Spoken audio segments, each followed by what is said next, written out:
Hello friends, എല്ലാവർക്കും good morning. അപ്പൊ ചെമ്മനീർ പൂവിന്റെ ഇന്നത്തെ ഒരു സൂപ്പർ ഹിറ്റ് വിശേഷത്തിലേക്ക് എല്ലാവർക്കും സ്വാഗതം.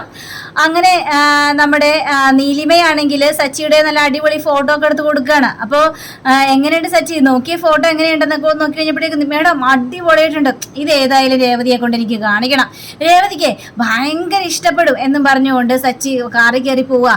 ഈ സമയം തന്നെ നമ്മുടെ സുധി ആണെങ്കിൽ ഒരു പണക്കാരനിരിക്കുന്നത് പോലെ എന്തൊക്കെയോ ഒരു ജാക്കറ്റൊക്കെ ഇട്ടിങ്ങനെ കാലുമ്മ കാലും കയറ്റി ഇങ്ങനെ ഇരിക്കുക.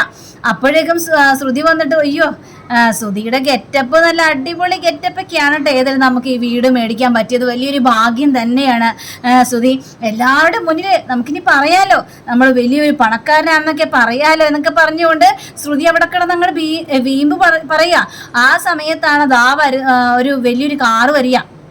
അപ്പോൾ വരുന്നുണ്ട് കഴിഞ്ഞപ്പോഴേക്കും ശ്രുതി, ആരോ വരുന്നുണ്ടല്ലോ ശ്രുതി, അത് വേറെ ആര് ശ്രുതി, ദേ എൻ്റെ കൂടെ ഡീല് മേടിക്കാൻ വരുന്ന ആൾക്കാരായിരിക്കും. ഡീലർഷിപ്പിന് വേണ്ടി ഇപ്പോൾ ആൾക്കാർ നിരന്നിങ്ങനെ നിരന്നുകൊണ്ടിരിക്കുകയല്ലേ. പിന്നെ അവരൊക്കെ വന്നില്ലെങ്കിലല്ലേ അത്ഭുതമുള്ളൂ. എൻ്റെ പൊന്ന് സുധി, സമ്മതിക്കണം എന്നൊക്കെ പറയുമ്പോൾ സച്ചിയും രേവതിയും അതേപോലെ തന്നെ വർഷയും ശ്രീകാന്തും അമ്മയും രവിയും ഒക്കെ ഇറങ്ങി വരിക. അത് എപ്പോഴും കേട്ടേടാ, ദേ ആരോ വരുന്നുണ്ടല്ലോ അച്ഛാ, അത് മനസ്സിലായില്ല അച്ഛാ ആരാണെന്ന്. അതെ എൻ്റെ ഡീലർഷിപ്പിന് വേണ്ടി വരുന്ന ആൾക്കാരാണ് അച്ഛാ. ഇവരൊക്കെ ഇങ്ങനെ ഓരോന്നിങ്ങനെ വരും. ഞാൻ വലിയ ബിസിനസ്മാൻ അല്ലേ, അപ്പോൾ ആൾക്കാരെ അറിഞ്ഞിട്ടുണ്ടാകും ഞാൻ വലിയ വീട് മേടിച്ചെന്നും ഞാൻ ഉയരങ്ങളിലേക്ക് പോയിക്കൊണ്ടിരിക്കുകയാണെന്നൊക്കെ എല്ലാവരും അറിഞ്ഞിട്ടുണ്ടാവും അച്ഛാ. അപ്പം അതുകൊണ്ട് ഇതേപോലുള്ള ആൾക്കാർ വന്നില്ലെങ്കിലേ അത്ഭുതമുള്ളു എന്നൊക്കെ ഇങ്ങനെ പറയാ. ഇത് കേട്ട് കഴിഞ്ഞപ്പോഴേക്ക് സച്ചിക്കും രേവതിക്കും കലി വരികയാണ്. ഇവൻ്റെ പൊങ്ങച്ചൻ കുറേ നാളായി ഇങ്ങനെ കേട്ടോണ്ടിരിക്കുന്നത്.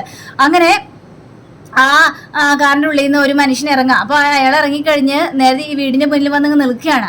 അപ്പോൾ സുധി അവിടെ നിന്ന് എണീറ്റിട്ട് നിങ്ങൾക്ക് ഡീലർഷിപ്പ് വേണം, അതിനു വേണ്ടിയല്ലേ നിങ്ങൾ വന്നിരിക്കുന്നത് എന്ന് ചോദിക്കാം. ഡീലർഷിപ്പോ? എന്ത് ഡീലർഷിപ്പ്? അല്ല, അപ്പം നിങ്ങൾ ഡീലർഷിപ്പിന് വേണ്ടി വന്നല്ലേ? അല്ല, നിങ്ങളോട് ഈ വീട്ടിൽ നിന്ന് ഇറങ്ങാൻ വേണ്ടി പറയാൻ വേണ്ടി വന്നാണ് ഞാൻ. ഞങ്ങളോട് ഈ വീടിൽ നിന്ന് ഇറങ്ങാനോ? ഇത് ഞങ്ങളുടെ വീടാണ്, ഇവിടെ നിന്ന് ഇറങ്ങാൻ പറയാൻ നിങ്ങൾ ആരാണ് മിസ്റ്റർ എന്നൊക്കെ ചോദിക്കുകയാണ്. അപ്പോ ചന്ദ്രയ്ക്കും കലി വരികയാണ്. നീ ആരാടാ? ഞങ്ങളുടെ വീട്ടിൽ നിന്ന് ഇറങ്ങി പോകാൻ പറയാൻ നിങ്ങൾ ആരാണ്? ഇതേ എൻ്റെ മകൻ സുധി മേടിച്ച വീടാണ്.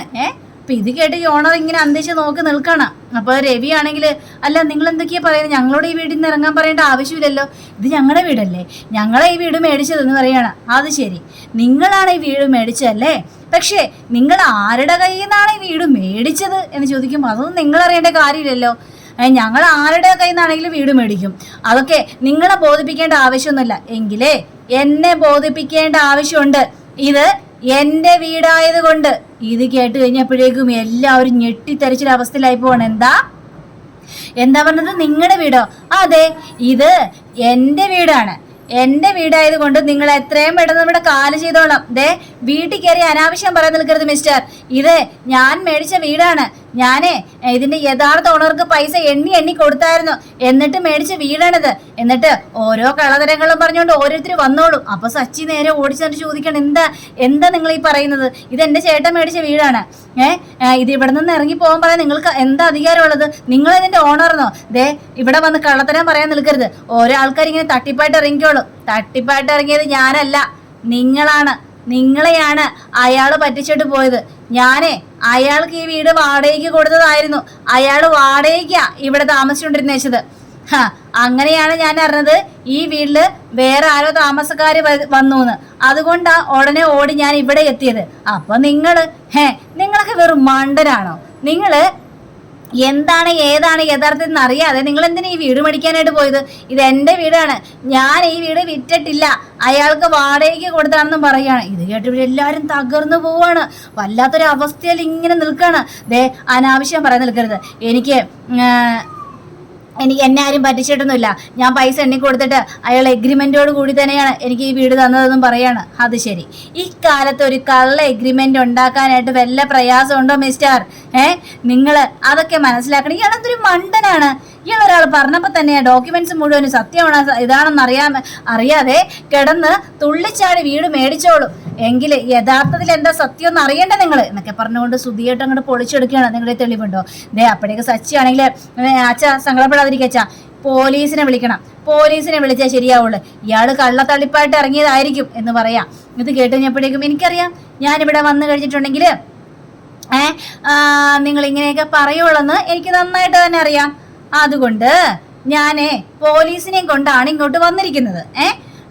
ഞാൻ ഏതായാലും പോലീസിനെ വിളിക്കാം എന്ന് പറഞ്ഞുകൊണ്ട് സാറുമാരെ വിളിക്കുകയാണ്. അപ്പൊ സാറുമാരെ വിളിച്ചു കഴിഞ്ഞപ്പോഴേക്കും പോലീസുകാർ പറയാണ്, ഇവര് പറഞ്ഞ സത്യം തന്നെയാണ്, കാരണം ഇത് ഇയാളുടെ വീടാണ്, നിങ്ങൾ ആരുടെ കയ്യിൽ നിന്നാണ് വീട് മേടിച്ചതെന്ന് ചോദിച്ചു കഴിഞ്ഞപ്പോഴേക്കും സുധിയാകെ തകർന്നു പോയൊരവസ്ഥ. അങ്ങനെ സുധി പറയാണ്, ഇന്നയാളുടെ കയ്യിൽ നിന്നാണ് മേടിച്ചത്, 30 ലക്ഷം രൂപ ഞങ്ങൾ കൊടുത്തായിരുന്നു, അയാൾ ആ പൈസയും കൊണ്ട് പോയി, ഇനി 6 മാസത്തിനുള്ളിൽ ഇത്രയും കോടി രൂപ കൊടുക്കണമെന്നും കൂടിയാണ് പറഞ്ഞിരിക്കുന്നത്. അങ്ങനെയൊക്കെ ഇങ്ങനെ പറയാം. ഇത് കേട്ടുകഴിഞ്ഞപ്പോഴേക്കും അയാളെ തനി ഫ്രോഡായിരുന്നു, അയാള് പല വീടുകളിലും വാടകയ്ക്ക് താമസിച്ചിട്ടുണ്ട്, എന്നിട്ട് ഇതേപോലുള്ള സംഭവങ്ങൾ ഉണ്ടായിട്ടുണ്ട്. ഞങ്ങൾ അയാളെ കുറിച്ചുള്ള ഡീറ്റെയിൽസ് എല്ലാം അന്വേഷിച്ച് കഴിഞ്ഞപ്പോഴേക്കുമാണ് ഈ സംഭവങ്ങളെല്ലാം അറിഞ്ഞത്. അതേപോലെ തന്നെ നിങ്ങളെയും പറ്റിച്ചു അയാള്. അയാളെ അങ്ങോട്ട് കടന്നു കളഞ്ഞു. അയാളെ വീണ്ടും വിളിച്ചായിരുന്നു ചോദിച്ചപ്പോഴേക്കും അതെ വിളിച്ചായിരുന്നു, പക്ഷേ ഫോൺ സ്വിച്ച് ഓഫാ, ഫോൺ വിളിച്ചിട്ട് കിട്ടുന്നില്ല. അപ്പൊ തന്നെ മനസ്സിലാക്കാൻ പാടില്ലേടോ അയാൾ വെറും ഫ്രോഡാണ്, അയാൾ നിങ്ങളെയൊക്കെ പറ്റിക്കുകയാണെന്ന്. അതുകൊണ്ട് ഇനി കൂടുതൽ സംസാരമൊന്നുമില്ല, ഇയാളുടെ സ്വന്തം വീടാണിത്, അതുകൊണ്ട് നിങ്ങൾ എല്ലാവരും ഇറങ്ങിക്കൊടുക്കണം. ഇറങ്ങിത്തരാനോ? ഞങ്ങൾ കഷ്ടപ്പെട്ടപ്പോൾ ഞങ്ങളുടെ പൈസയോ? നിങ്ങളുടെ പൈസ പോയി, അതിനൊന്നും ഞങ്ങൾക്കൊന്നും ചെയ്യാനായിട്ട് പറ്റില്ല. നിങ്ങൾ അറിഞ്ഞും കേട്ടും വേണം ബാക്കിയുള്ളവർക്ക് പൈസയും ബാക്കിയുള്ള കൈകാര്യങ്ങളെല്ലാം ചെയ്യാനായിട്ട്. നിങ്ങൾ അതൊന്നും ചെയ്തില്ലല്ലോ, ഇപ്പോ അനുഭവിച്ചോ നിങ്ങള്. അപ്പോ ഓണർക്ക് എത്രയും പെട്ടെന്ന് വീട് കാലിയാക്കി കൊടുക്കണമെന്നും പറയാ. അങ്ങനെയും പറഞ്ഞുകൊണ്ട് പറഞ്ഞു കഴിഞ്ഞപ്പോഴേക്ക് രവി ആണെങ്കിൽ സാറേ ഞങ്ങൾക്ക് ഈ സാധനങ്ങളൊക്കെ എടുക്കാനുള്ള ഒരു സാവകാശമെങ്കിലും വേണം. ശരി ആയിക്കോട്ടെ, അതെടുക്കാനുള്ള സാവകാശമൊക്കെ തരാം, പക്ഷെ ഇന്ന് തന്നെ ഞങ്ങൾക്ക് വീട് മാറി തരണമെന്ന് പറഞ്ഞു ഓണറോട് മാറിയിക്കുക. അപ്പോൾ ഇവർ പോയി കഴിഞ്ഞപ്പോഴേക്കും ശ്രുതിയാണെങ്കിൽ തലകറങ്ങ് കിടക്കുന്നു. വലിയൊരു ചതിയാണല്ലോ പറ്റിയിരിക്കുന്നത്. ശ്രുതിക്ക് അത് സഹിക്കാൻ പോലും പറ്റിയില്ല. അങ്ങനെ ശ്രുതി ബോധം കെട്ടുകൊണ്ട ശ്രുതിയെ തട്ടി വിളിക്കാൻ, ശ്രുതി എണീക്ക് ശ്രുതി എന്നും പറഞ്ഞുകൊണ്ട് ഇവരാണെങ്കിൽ കുടുംബത്തോടെ ഇരുന്ന് കൂട്ടക്കരച്ചിലാണ്.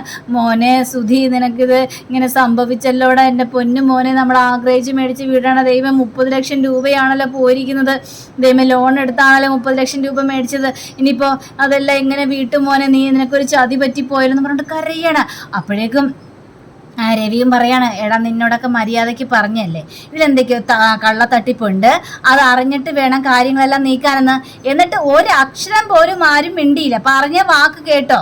ഇത് കേട്ട് കഴിഞ്ഞപ്പോഴേക്കും നമ്മുടെ ശ്രുതിയാണെങ്കിൽ അച്ഛൻ കാരണം ഇതെല്ലാം സംഭവിച്ചത്, അച്ഛൻ പൈസ തന്നിരുന്നെങ്കിൽ ഇങ്ങനെയൊക്കെ സംഭവിക്കില്ലായിരുന്നു. കേട്ട സച്ചിക്ക് കാലി വരികയാണ്, എണീറ്റ് എടാ അച്ഛൻ പൈസ തരാത്തോണ്ടാണ് നിനക്ക് ഇങ്ങനെ സംഭവിച്ചത് എന്ന് ചോദിക്കുകയാണ്. അതെ അച്ഛൻ പൈസ തരാത്തോണ്ടാന്നൊക്കെ പറയാണ്. അങ്ങനെ നമ്മുടെ രവിക്കും കാലി വരികയാണ്, നിന്നെ ഞാനുണ്ടല്ലോ എന്നും പറഞ്ഞുകൊണ്ട് കായ കൊണ്ട് അടിക്കാനായിട്ട് ഒരുങ്ങാം. ഇത് കഴിഞ്ഞപ്പോഴേക്കും എല്ലാവരും അച്ഛനെ തടയുകയാണ്. എല്ലാവർക്കും ഭയങ്കര സങ്കടമായി, കാരണം വലിയൊരു വീഴ്ചയാണ് ഇവിടെ സംഭവിച്ചിരിക്കുന്നത്. അപ്പോൾ എത്രയും പെട്ടെന്ന് ഇനി വീട് കാലിയാക്കാൻ നോക്കാം, അല്ലെങ്കിൽ അവർ വേറെ കംപ്ലൈന്റ് ആയിട്ട് വരും, പിന്നെ ഉള്ളതും കൂടി ഇല്ലാണ്ടാവും, പിന്നെ നഷ്ടപരിഹാരങ്ങളൊക്കെ നമുക്ക് കൊടുക്കേണ്ടി വരും. അതുകൊണ്ട് കൂടുതൽ പ്രശ്നത്തിന് വഴിയൊരുക്കാതെ പോകാം. സച്ചിയൊക്കെ നിന്നോട് ഒരുപാട് പ്രാവശ്യം പറഞ്ഞില്ലേടാ ഇതിൽ എന്തൊക്കെയോ കള്ളത്തട്ടിപ്പുണ്ടെന്ന്, എന്നിട്ട് അതിനെക്കുറിച്ചൊന്നും ചിന്തിച്ചില്ല. സച്ചി പറയുന്നത് മുഴുവനൊക്കെ നിനക്ക് കുറ്റമായിട്ട് തീർന്നു. ഇപ്പൊ എന്തായി, അവൻ പറഞ്ഞതുപോലെ തന്നെ വന്നില്ലേ എന്ന് പറഞ്ഞ് ശ്രുതിയിട്ട് ഇങ്ങനെ കുറ്റപ്പെടുത്തുകയാണ്. അപ്പോഴേക്കും സച്ചിയും പറയണം, അതെ രേവതി നിങ്ങളോട് പറഞ്ഞല്ലോ അഡ്വാൻസ് കൊടുക്കല്ലേ, ഇതൊരു ദുശകരമാണെന്നൊക്കെ പറഞ്ഞല്ലോ, എന്നിട്ട് രേവതി പറയുന്ന വാക്കെങ്കിൽ നിങ്ങൾ കേട്ടോ. ശ്രുതിയും ഒക്കെ തലക്കും കൈ പിടിച്ചുകൊണ്ട് നിൽക്കുകയാണ്. ഇങ്ങനെ ഇത് കേട്ട് കഴിഞ്ഞപ്പോഴേക്കും ശ്രുതിക്ക് ഭയങ്കര സങ്കടം തോന്നി. അപ്പൊ ചന്ദ്രയാണെങ്കിൽ എന്തിനാ രവിയായിട്ട് അവനിങ്ങനെ കുറ്റപ്പെടുത്തുന്നത്, അവൻ നല്ലൊരു കാര്യം ചെയ്യാനല്ലേ നോക്കിയത്, അവന് ഇത്രയും വലിയൊരു വീട് മേടിക്കാനായിട്ട് ഒരുങ്ങി, പക്ഷേ അവനെ വേറെ ആരോ പറ്റിച്ച്, അത് അവൻ്റെ തെറ്റല്ലല്ലോ, അവൻ ഇങ്ങനെ സംഭവിച്ചു പോയി. അതിന് എല്ലാവരും കൂടെ ചേർന്നിട്ട് ഇവന്റെ മനസ്സിങ്ങനെ വേദനിപ്പിക്കല്ലേ രവിയേട്ടാ, എന്തിനാണ് ഇങ്ങനെ മകനോട് ഇങ്ങനെയൊക്കെ പറയുന്നതെന്ന് ചോദിച്ചപ്പോൾ ചന്ദ്ര നീ ഒരു അക്ഷരം മിണ്ടി പോകരുത്, ഇതിനെല്ലാത്തിനും കാരണക്കാരി നീയാണ്. ഞാനോ? അതെ നീ തന്നെയാണ്. അപ്പോ നമ്മുടെ സച്ചിയും പറയാണ്, അതെ നിങ്ങളാണ് ഇവന് ഇത്തരത്തിലുള്ള ആക്കിയത്, കാരണം ഇവന് ഓരോ തെറ്റ് ചെയ്യുമ്പോഴും നിങ്ങൾ അവനെ സപ്പോർട്ട് ചെയ്തുകൊണ്ട് വാഴ്ത്തിക്കൊണ്ടിരിക്കും, അവൻ ചെയ്തത് ശരിയാണെന്ന് പറഞ്ഞുകൊണ്ട്. അതുകൊണ്ട് ഇപ്പൊ എന്തായി, വലിയൊരു ചതിക്കുഴിയിലല്ലേ അവൻ വീണത്, പല തെറ്റുകളും ഇതേപോലെ അവന് സംഭവിച്ചിട്ടില്ലേ. നിങ്ങൾ എപ്പോഴെങ്കിലും അവനെ തിരുത്താനായിട്ട് ശ്രമിച്ചിട്ടുണ്ടോ?